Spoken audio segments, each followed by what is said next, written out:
Hello and welcome to Contractor Success Tips. Today's guest is Dominic Maltese of DJ Maltese Construction. Well, welcome everyone to another edition of Contractor Success Tips, our podcast by contractors for contractors.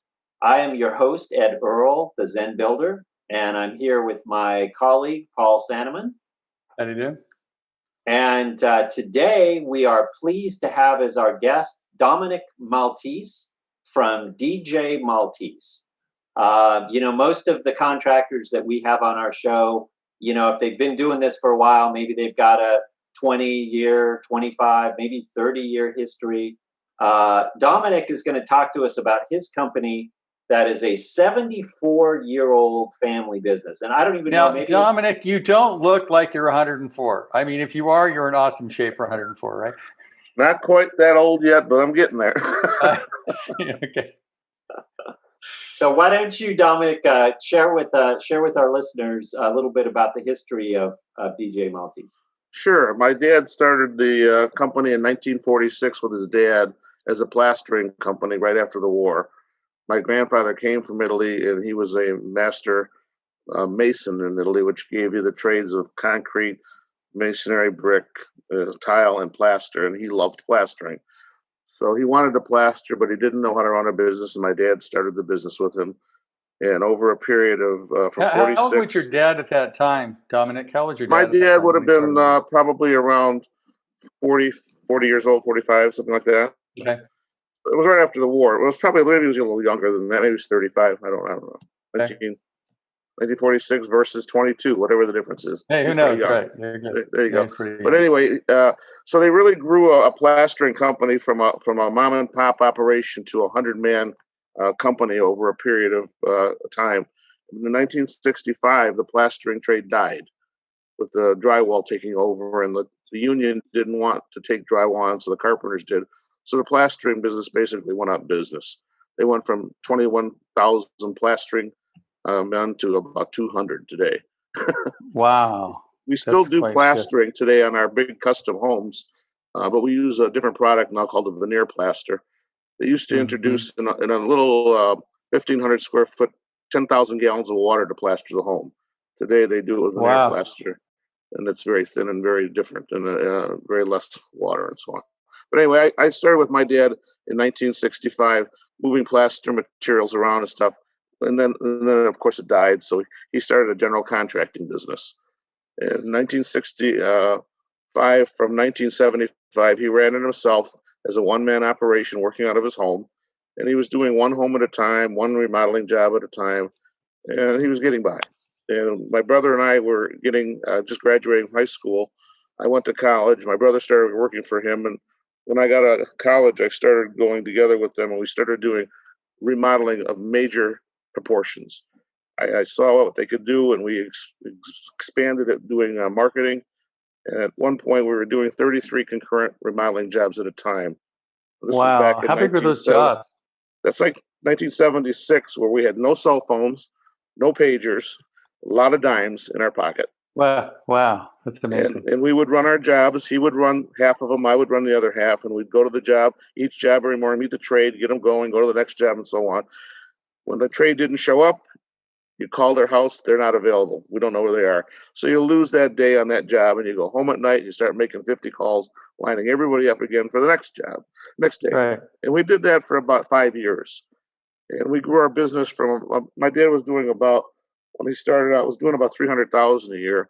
And then back that was when you could build a home for 20 grand. Right. The whole home.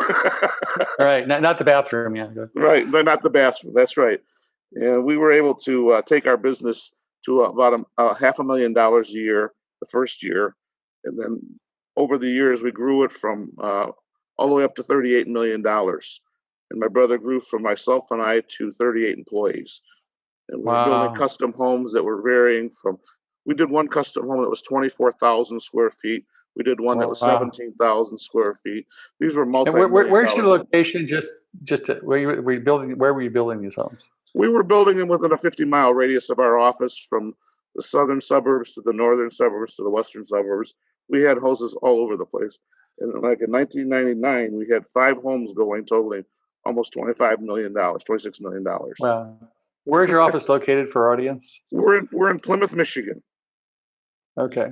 There was one home we did alone that was 6,600 square feet that cost $1,000 a square foot in 1999. That was our cost. Oh my God, that's amazing. But the walls were 2x8s, 2x6, and stone. Interior was Who all builds plastic. that kind of house? Who can afford Custom to build architects that go crazy with Tudor designs and so on. We have a picture of the home on our site. It's beautiful. A turret on one corner of the house with all slate roof. 2.5-inch thick mahogany garage doors that we ended up painting. Can you believe that? So who there? That's amazing. So custom who Pella windows, custom made windows to match the Pella windows around the turret. The storm doors you see there are actually bronze. They're solid bronze, $10,000 storm doors. Wow. Can you tell me whose house that is, or would you have to shoot me? I don't know. It was a relative, an investor in the Birmingham area of Michigan. The porch slab there, I don't know if you can see it or not, is a 6-inch solid slab of limestone. There's no porches that are poured concrete. It's all stone. Oh wow, it's amazing. So the whole house was a very, very unique custom home. Mm-hmm. And, it was just unusual, and it took us 23 months to build that home from start to finish. The copper gutters, as you see there, don't have any downspouts, if you'll notice. But if you look real close in the corners, you'll see chains coming down, which was a Japanese downspout. Basically, the water followed the chain down into a French well. The chains were made out of copper, 1/4-inch thick chains for $25,000 alone, just in that house. Wow. So, the details were insane. That's just one example of some of the kind of things we were doing. We did another house in Grosseal, which I have a video on my website. It's got a koi pond. It's got a vanishing water line swimming pool. It has a London bar that we brought back and reassembled in the basement. It has a theater. It has. Now I gotta ask. How did you find these clients? I mean, they're obviously rich people. How did you find these clients? We were fortunate because we were doing some very high-end commercial work that we had gotten into over the years, and some of the architects that saw our work really liked the quality and the performance of our company, and they recommended us to the clients. So what we did was we would go in early with the architect and meet with them and start it out as a construction management project. We would develop an estimate for the owner, show them the estimate, and then monitor the estimate as the design gets completed so that when we got ready to start the job, we actually knew the cost of that project before we even went out to bid. And what a better way to build. And we were within 2 to 3% of our original cost, excluding the upgrades that the customer made through the process. Amazing. But with the construction management, it was all transparent. We had an open book agreement with the owner. We had a fixed fee, and everything was a la carte. They could have whatever they want. We'll just do it. We'll get it done right. And they were the kind of cost clients. Plus? Cost plus. Yeah. Cost plus. And they had cost plus most how of the much? clients. Curiosity, 15 or 10? What was cost plus what? Just curious. Back then, we were getting 12.5%. Plus general conditions plus supervision. So we were getting a pretty good fee. That's okay. That's good. Yeah. But we were running these jobs, and the customers didn't care about money. They wanted the best and the finest quality they could get. And I was told that by several of them. I don't want cheap. I want it done right. Okay. Right. So I had one house, that Tudor home that you saw there with the stone. He was so adamant. We hired a trim carpenter to rough the house. Whoa. Now, back then, we hired a union trim carpenter to rough that house. And back then, we were paying an average of $11 a square foot to rough a home. We paid $24 a square foot to rough that home. Wow, that's amazing. When we had the inspector come through it, he said, "I've never seen the trim rough job this beautiful." Amazing. Those are the kind of things that we were doing. It was fun stuff. The back on that house in Grosseal that we did, we made him a custom marble toilet, $20,000 marble toilet, built from scratch. So, I mean, where do you find these gazillionaire clients back in those days? I mean, they just. I'm very resourceful. I research everything. I was really into the internet. I was able to find things that nobody could find. We're way over the curve compared to most companies our size doing this kind of work. We're doing things Hmm. beyond you can imagine. I'm a member of all the different associations. I have all the different phone numbers of all the different trades and people that are out there that you can find them if you know how to find them, and I know how to find them. Great. But it is a challenge. Finding a guy to build a custom marble toilet wasn't easy. That's true. I had like the turret that you saw on that home there. The windows on the turret are radius and elliptical. So you know Whoa. how complicated that is as a window? Don't break the glass, you're in big trouble, right? Like, oh Well, my here's God. the sad thing. They built it per the specs from Pella Window. They were $20,000 and some change for the 3 windows.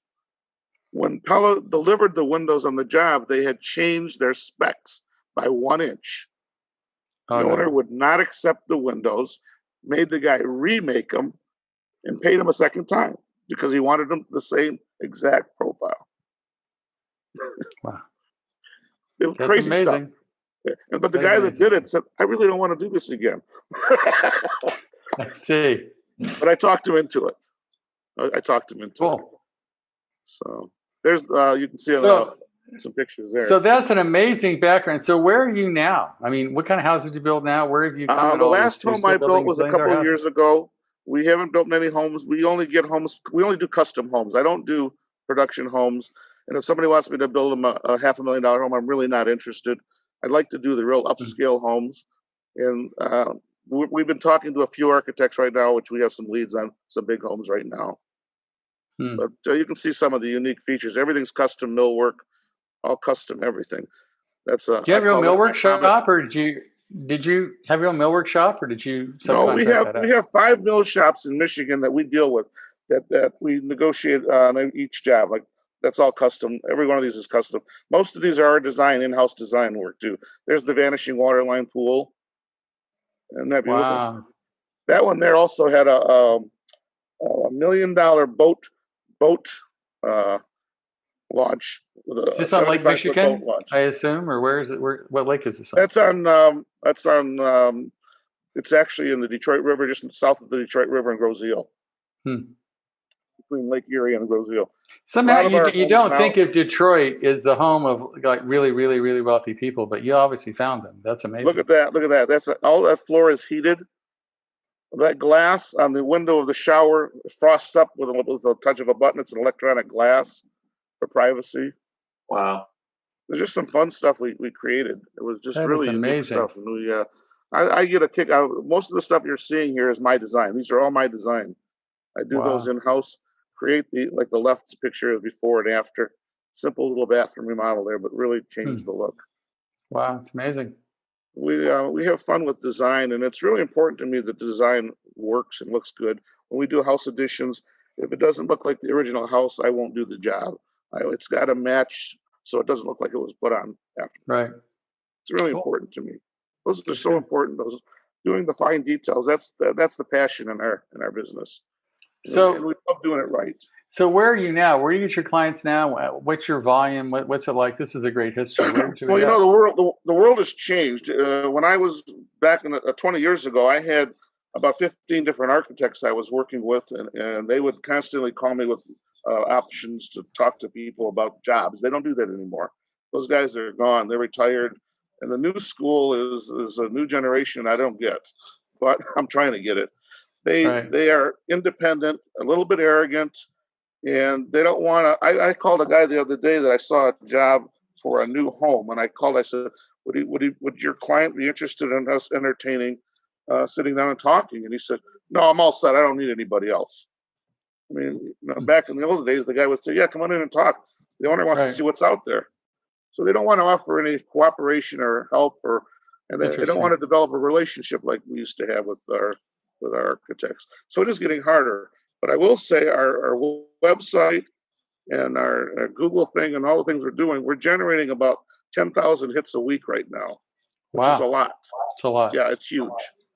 And we're getting leads. We're getting a lot of leads for remodeling, commercial, industrial, and not a lot of new homes yet. But I haven't been really pushing the new homes because that's an animal in itself. And if I'm going to do custom homes, I got to stop doing some of the other things I'm doing. And right now we're doing quite a bit of commercial work, which we're real pleased with. What's your volume, just for curiosity, annual volume these days? We used, like I said, we used to do 38 million. We're doing about 15 million right now a year. Great. Now I got a 3-story office building going up right now. That's about 5.5 million. I got an airplane hangar to start. That's about that's a 3-story medical building there. That's about 4 million. Another project for that. We've done a lot of restoration. We've done a lot of restaurants. I like doing restaurants, but they're challenging too. They have a deadline. Restaurants today, I think, are going away. Yeah, I don't know how COVID-friendly restaurants are, right? The world's a little different today than it was a few years back. It is, absolutely. Dominic, what's the story behind this theater? I think this is such a great picture of this theater. Why don't you tell us? This theater sat vacant for years and was ready to be taken down with a wrecking ball by the city of Detroit. And a guy by the name of Paul Ganson sat on the roof. This is a true story. The day of the wrecking ball, sat on his roof playing his bassoon. He was part of the symphony. And he would not let him tear down that building until the police came and stopped it, put a stop work order on it. And over the next few years, he was able to get some of Detroit's wealthy men involved in investing in restoring this theater. It was one of the Detroit's famous theaters. And he got it going. And I was doing work for a guy that was the Whitney restaurant. Excuse me. And he called me one day. He says, I have a project I want you to do. And I went down and met with the board, and they said, we want to restore this theater the way it used to be. Are you interested? I said, of course I'm interested. And they handed me a $6.5 million project. Wow. That was in 1981, 1979. Amazing. Over the next 3 years, we restored the inside, put a new HVAC system in, and put new chairs in, new seats, restored the roof, and we created a theater that's unbelievable. Is it still being used today, I assume? It's being used today. Before COVID, yeah. It's being used today. It's one of the, actually, when I was doing the project, I don't know if you remember Mitch Miller. Yes. Mitch Miller played here a lot, and he was coming down the staircase, and I was going up, and I turned to Paul at that moment, and I said, Paul, was that? He says, yeah, that was Mitch Miller. Want to meet him? I said, yeah. And I walked up, and we talked, and he said to me, young man, this is the finest theater in the world. I've been performing in all of them. They ruined Carnegie Hall. Don't ruin this one. And I said, what do you mean? Wow. He said, don't do things that don't belong. Leave it alone. Fix it. Make it look good, but don't change it. And that was good advice. Awesome. It was good advice. Yeah, but it was interesting to do these kind of projects because I met a lot of interesting people, a lot of people that had wealth that wanted things done right. And they just told me, just do a good job. And I did. I made sure that we did everything right. We hired the best trades we could because we were able to. And you know, when you hire good trades, that's half the battle because they're the ones that make it or break it for you. Right. Well, you've obviously had a very, very successful career. Do you have any suggestions for our listeners on how they can emulate what you do? Yeah, I worked 90 hours a week for 10 years. I'm not sure that's really. That's what did it. Yeah. Wow. Still have my hair too after that. That's good. I love what I do. I just absolutely love what I do. I wake up in the morning. I can't wait to get started on what I have to get done from what I left off yesterday. That's my passion is never quit. We've been through three recessions. We thought we were going to go out of business, and we just didn't give up. We never gave up. We never quit. So how, you know, you're a very persistent guy, been around forever, you know, obviously the model contractor. You got a lot of people watching this thing. What's your advice for the whole COVID thing? Because it's a whole weird game out there. Do you have any other ideas on how to play this? It's a tough one. We have been dealing with it. Most of our projects are okay. We're careful on the job sites. We had one job that we were starting a kitchen and bath remodel that we had to stop because they told us they had been exposed. So we stopped it for 2 weeks. We started it up again today. But we're being very careful on how to process. It is a tough thing to deal with. What about supply chain? So that's been affected at all for your business? Yeah, we're running into delays on getting materials. We haven't had a problem yet getting them. It's just a time frame. Usually we can get the materials the next day. It's now 10-day to 2-week wait. Trades in the Detroit area, trades are absolutely buried with work. It's hard to get any trade right now. I've never seen anything like it, it's unusual to see this much work going with the problems we have going. Well, I know. Well, I'm the same thing. I've been doing this for 35 years, and I've never seen it this busy, ever. Well, It's we're incredible. very, and I don't know if it's maybe because people figure they're going to stay home. I have a pool a guy that does our pools. He's sold out for the next 2 years. 2 years of pools sold. I ordered a hot tub. It took me 9 months to get it. He said everybody's staying home. They're not going on vacations. They're putting $100,000 in a pool in their house. They don't care. So That's we're amazing. doing a lot of kitchens. We're doing a lot of additions. We're starting another addition this week. People are putting money back into their homes. It's a good thing. So That's a that's good why I'm thing. not doing new homes right now. There's more money in remodeling than there is in new homes. The margins are better remodeling, right? I assume. Yeah, and there's so many new subdivisions going up. People can go buy a home in a subdivision, or, whatever they call them. Well, not the kind of home you build for sure. That's true. Not normally, no. Yeah. I would do it for a friend. I would do it, but not for anybody else. Okay. Dominic, another thing that I thought was interesting is, most companies of your size are using some type of cloud-based construction project management system, right? Whether it's Procore or Buildertrend or Co-Construct or something like that. Yes. And now you don't use any of those, correct? Not yet. We have looked at a couple of different ones, and we didn't feel they were doing what we wanted them to do for the price they wanted per month. And I've got to find the right. I do want to switch over because we are doing a lot of things manually now that we shouldn't have to do. But we're so used to doing it, it's automatic, and it's not a big deal. But it would be nice as we grow again, which we do want to continue to grow bigger, to have that in place. Yeah. Well, how many employees do you have, Dom? How many employees do you have now? 12. 12. So And do you do design build, or you get it all from architects? 90% of our work is design build. Wow. And even like this office building, this is a $5 million design build project. We design the concept of the building. We hire an architect to do the working drawings and the code review and all that. And Okay. we like to. I guess that's how you stay on budget, right? You do it yourself. Well, I have more control of the cost and the way I want it to look. And I have a very good idea. I'm very creative with design, and I want it to look right, not just a building. Anybody can put up a building. They can't all do it the way I do it. That's what I tell them. Cool. And I'm really getting good at it. That's good. You've been practicing for a while, for sure. Practicing for a while. So do you have any advice? I mean, like people that say, well, I want to be where he is. I want to do what Dominic does. What would you tell them? Are there like 2 or 3 keys to your success where what separates you from other contractors that don't do so well? We hold the customer's hand, which is not a lot of people do. I don't know the answer to that one. That's a good one. I'm committed to making the customer happy. That's one of my goals, and whatever it takes. And there are days where the customer can be miserable, and I don't let them burn me out on it. I let them get over it, and I move on. You have to accept a lot of. I have a little written thing I'd like to send you. It's a great thing. I'm a builder, and it lists what I really do. I could send it to you. You really get a kick out of it. I'd like to see it. Can you read it to us, or do you don't have it with you? Let me see here. I think I can. Hold on a second. That's pretty good. I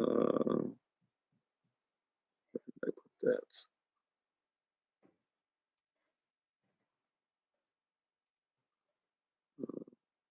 Maybe not so much. I don't know how to find it. We're testing your organization here. Yeah, actually, I do have it here. Hold on. Okay. I'll probably lose you getting it, but I'll figure it out. Okay. Give me 1 second.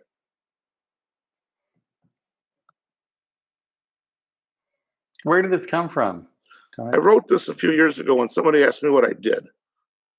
Oh, you wrote it. Awesome. Yeah, and here it says, I am a career builder, and I am a fireman, putting out fires every day.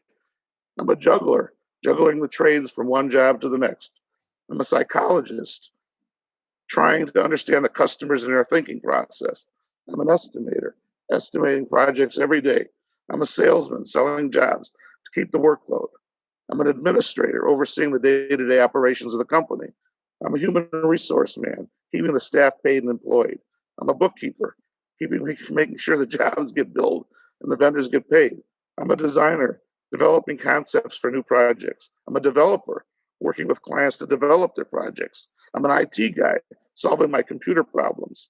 I'm a marketing man, developing and marketing projects for the future. I'm a business owner dealing with insurance, taxes, rent, and overhead, etc. I'm a project manager, making sure every job gets done and done well. Yes, I'm a builder. I don't know what I'd do if I retire. I mean, now I see why you work 90 hours a week. You're doing the job of like 8 people, right? I'm wearing a lot of hats. That's amazing. Wow. You know? And I think every builder wears more hats than they realize. Mm-hmm. No, all those ones you mentioned, most of our clients are wearing all those hats. That's amazing. It really is. It's quite a task. I hired a project manager student that graduated from Eastern Michigan 4 or 5 years ago, and he's still with me today. And he's been with me, and he's learning every day still. And he's a great student. He said to me, "They don't teach you this in school. This is a lot harder than I thought." And I handed him that sheet the other day, and he laughed. He says, "You're pretty much on it." That's it. That's so true. It is. So do you have like, you're an amazing guy. You must have some like piece of advice, because you've done it all. You've been through recessions. You've been through it. Now you're facing another challenge, and now we have a huge demand and no supply. Yeah, you know what? You can't worry about the negatives and the things you can't change. Move on and change the things you can and do the best you can. Every day, wake up with a new attitude. Forget what happened yesterday. That's my advice. Cool. You have thank to. you. I mean, if you take on the worries of yesterday to the next day, nothing will consume you more than the worries, and you can't move progressively ahead. So you really need to let it go. As my wife says, this too shall pass. There you go. This too shall pass. That's good advice. Move on.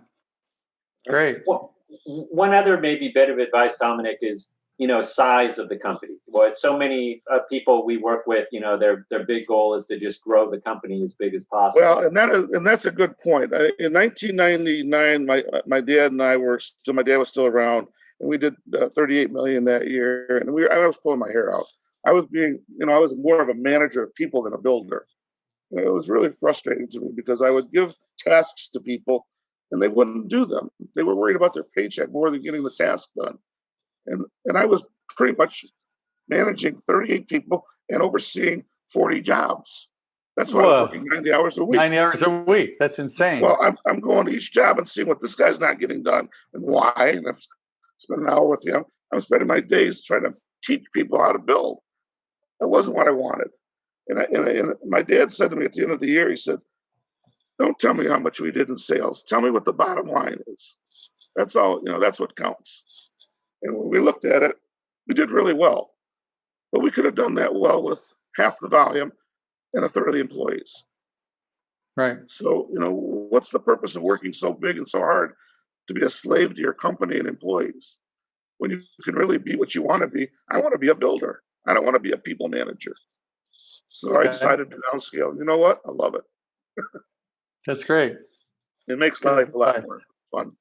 You got to enjoy what you do. And I wasn't enjoying it at that point. So you're at 15 million. You want to grow. What's your ideal size? Just if you got a lot of. My ideal size is 15 million with 12 employees. I love this scale. Cool. We're able to work 40-hour weeks. It's comfortable for everybody. Everybody makes a good living. Everybody gets good. That's over $1 million per employee, which is pretty good, actually, right? We've always done at least $1 million per employee. That's really important. If you can't do that, you can't make it work. I can't make it work. And that's one of the reasons we turn on a lot of small projects. When you figure out what your overhead is per hour, you can't do some of the small jobs. There's no money in it. Even if you made $2,000 on a $5,000 project, it's not worth it.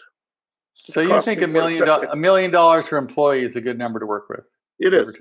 But when you set up a little job like that, it costs you more to set the job up than you can possibly make. In one error, it's not worth it. Right. So this year we decided after the last few years that we really shouldn't take on projects under $100,000. For us, at our size and the skill level we have, it's not working for us. That formula doesn't work. Right. So we're targeting bigger projects, and we are taking the smaller ones as an infill when we slow down.